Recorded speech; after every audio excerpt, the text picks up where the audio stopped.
Es que esta es la foto más importante que hice en mi vida. Nadie fotografió a un desaparecido a punto de desaparecer. Y esta es una foto de un desaparecido a punto de desaparecer. Es la última foto en vida. Cuestión de ángulo, no te van a pegar. Si te parás, te van a volar la cabeza de un tiro. En la calle pasa todo. Soy Eduardo Longoni, soy fotógrafo. Hace 45 años ya que trabajo en esto. Empecé en el año 79 en la agencia Noticias Argentinas y llegué a la fotografía un poco de casualidad. En realidad yo vivía en una casa que era un conventillo con un montón de familia. Entonces yo tenía un sofá cama que tenía que armar y desarmar todos los días para dormir en un pasillo. Y mi tía en esa época le había agarrado un ataque de limpieza y pasaba la aspiradora a las 7 de la mañana. Y entre otros lugares la pasaba por abajo de mi sofá cama. Me inicié en la fotografía por culpa de una aspiradora, ¿no? Porque estaba desesperado por irme de la casa de mis viejos. El año 89 era, bueno, el último año del gobierno de Alfonsín, que como era lógico de esperar, después de una dictadura terrible, era un gobierno muy condicionado. Pero yo creo que el gobierno de Alfonsín tiene en su génesis el acto de mayor orgullo que podemos tener los argentinos de la democracia, que es el juicio de las juntas militares. Y obviamente eso no iba a ser gratis. Y a partir de ahí hubo muchísimas presiones militares y de ahí surgen las leyes de punto final y de obediencia debida. De ahí empiezan a surgir los alzamientos carapintadas, que no son alzamientos por algo que, como quería decir Rico Seineldin, que tenía que ver con cuestiones internas del ejército, sino que son verdaderos intentos de golpe de Estado. Pero estamos en el año 89, estamos ya en la casi retirada del gobierno de Alfonsín, con una crisis económica galopante, y en diciembre del 88, con el último alzamiento carapintada, que tal vez fue el más explícito como intento de golpe de Estado liderado por Seineldin. Y ahí llegamos a los sucesos de la Tablada. Vi cuando estaban en el bar, pensando que era la policía. Que ¿A qué hora era esto aproximadamente? Tipo 5:30 de la mañana, tipo pelo corto, con las ametralladoras. Yo pensé que iban a entrar al barrio a buscar a alguien. Cuando yo me entero, una mañana, estando en La Plata, estaba en La Plata porque había un taller de fotografía con monstruos de la fotografía mundial, como Sebastián Salgado. Me levanté, escuché la radio y hablaba de un alzamiento de cara pintada en el regimiento de La Tablada. Y yo no tuve dudas, más allá de que era con todo el dolor de mi alma de irme de La Plata. Me fui con un Fiat 1500 que gastaba más aceite que nafta.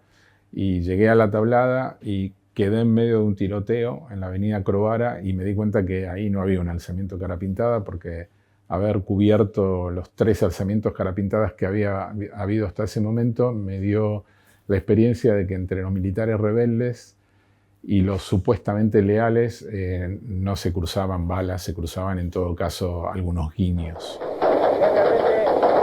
El tiroteo. Y estamos trabajando bajo una verdadera lluvia de detonaciones. Quedo en el medio de ese tiroteo ahí en la avenida Crovara y me doy cuenta de un tiroteo de 15 minutos donde volaba de todo, y me doy cuenta que era imposible fotografiar en esa posición, era imposible fotografiar desde al ras del piso. Había que buscar, para mí era imprescindible buscar una posición en altura. Ya había visualizado que había una terracita ahí enfrente del cuartel y le toco al timbre al vecino, que después de, no sé, como 10 minutos que le toco, le puse el dedo en el timbre y no paraba, me atiende. Puse ahí a intentar empezar a fotografiar. En una terracita que estaba más elevada había un francotirador del ejército, que es como mi interlocutor durante esas 8 horas que estuve tirado cuerpo a tierra en una terraza con 38, 39 grados de calor al sol, empapado, y lo único que ingerí durante esas horas era una botella de agua que me tiraba el vecino rodando, porque esa terraza estaba permanentemente siendo tiroteada. La única recomendación que me hizo este tipo fue: flaco, tirate cuerpo a tierra porque por el ángulo, no sé, me explicó una cuestión de ángulo, no te van a pegar. Si te parás, te van a volar la cabeza de un tiro. Y cuando a la tarde, a la nochecita, bajé de la terraza, me di cuenta que tenía razón, porque la pared de atrás de la terraza estaba totalmente descosida a balazos. Los fotógrafos creemos que la cámara es como un escudo, y la cámara no es ningún escudo. La cámara solamente saca fotos, no es escudo, uno no está indemne de todas las situaciones. Los carapintadas tenía claro quiénes eran militares golpistas, porque no estaban de acuerdo con ser juzgados por los delitos horribles que habían cometido durante la dictadura.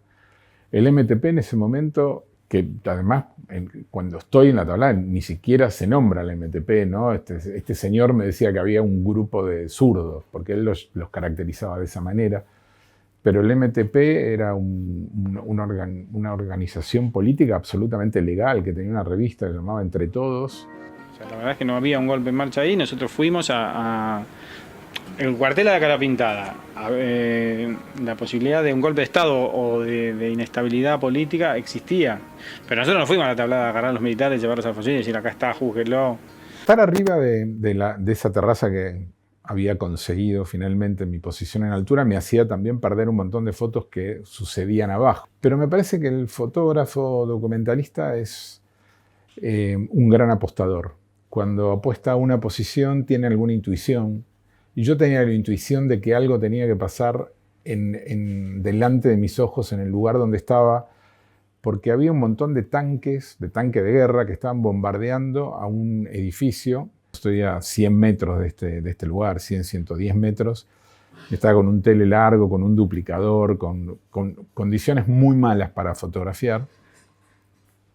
Y en determinado momento, desde las ventanas de ese edificio que se está incendiando, empiezan a saltar personas y rápidamente son detenidas por los comandos del ejército, que aparecen de algún lugar. Arde el edificio de la Guardia de Tablada. Densas columnas de humo también salen por una de las salas. Todavía no vemos gente que abandone el interior.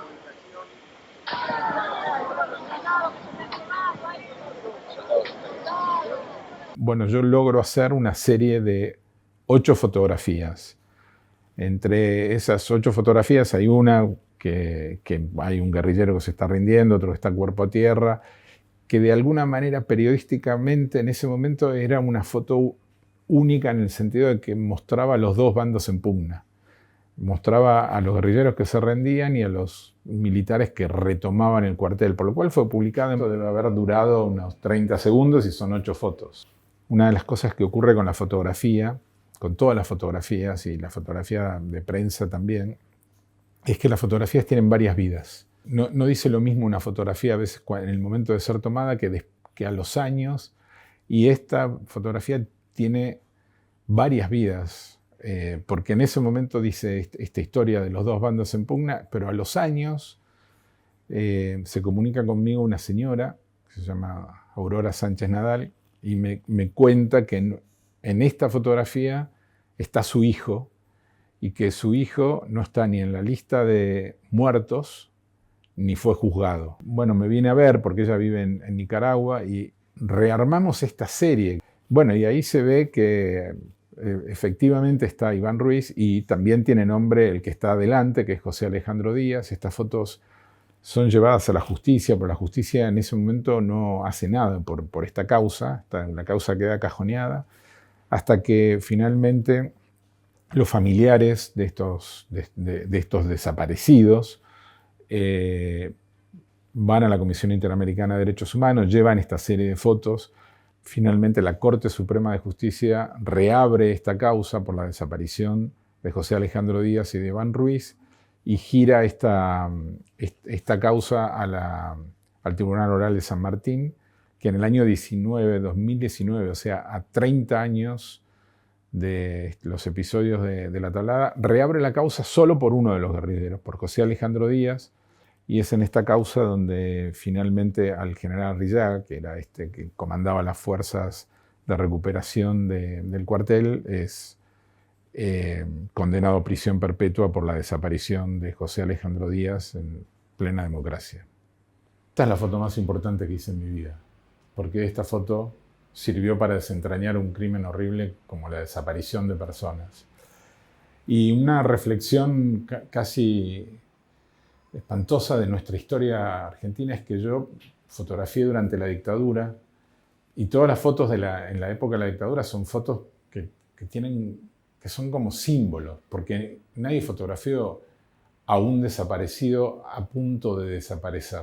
Y esta es una foto de un desaparecido a punto de desaparecer. Es la última foto en vida. Hay una historia que siempre me causó como mucha tristeza y desesperación, ¿no? Cuando nosotros armamos la serie, cuando yo armé la serie con Aurora Sánchez Nadal, con la mamá de Iván Ruiz, quería que yo encontrara más fotos, porque mientras hubiera más fotos eran más fracciones de segundo que su hijo estaba vivo.